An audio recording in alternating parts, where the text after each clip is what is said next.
طب نبوی صلی اللہ علیہ وسلم سے کریں جگر کی بیماریوں کا علاج، آسان نسخہ آزمائیں اور بیماریوں سے نجات پائیں۔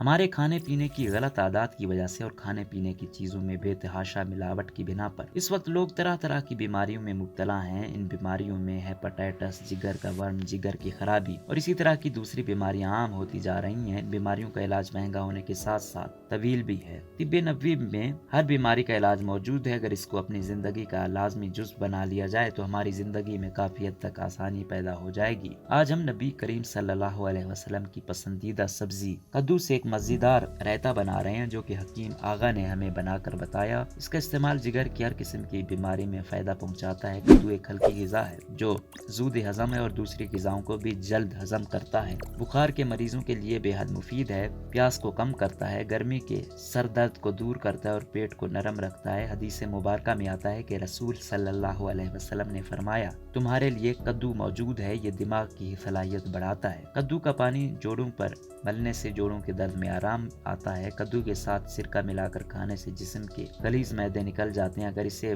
بہی یعنی صفر جل کے ساتھ ملا کر کھایا جائے تو جسم کو عمدہ غذائیت ملتی ہے۔ کدو کو کھانڈ کے ساتھ ملا کر پکا کر دینے سے جنون اور خفقان میں فائدہ ہوتا ہے۔ حضرت انس مالک رحمۃ اللہ علیہ بیان کرتے ہیں کہ ایک درزی نے رسول صلی اللہ علیہ وسلم کی دعوت کی اور اس نے جو کی روٹی کے ساتھ کدو گوشت پکایا۔ حضور صلی اللہ علیہ وسلم بڑی محبت کے ساتھ سالن سے کدو کے ٹکڑے تلاش کر کے تناول فرماتے رہے۔ لوکی یا کدو کا رائتا، لوکی یعنی ابلی ہوئی 3 سے 4 ٹیبل سپون اس کو سلائس کر لیں۔ دہی 1 پاؤ، ہری مرچ 1 سے 2 عدد، ان تمام اجزاء کو بلینڈر میں ڈال کر بلینڈ کر لیں۔ اب اس میں حسب ذائقہ نمک ملا لیں، تھوڑی سی کچی پیاز کاٹ کر اس میں ڈال دیں۔ اب اوپر سے زیرہ، کڑی پتہ، گول لاکھ مرچ کا بگاڑ لگا دیں۔ مزیدار رائتا تیار کریں، اس سے جسم کی گرمی بھی دور ہوتی ہے اور معدے اور جگہ کی گرمی اور تبخیر بھی دور ہوتی ہے۔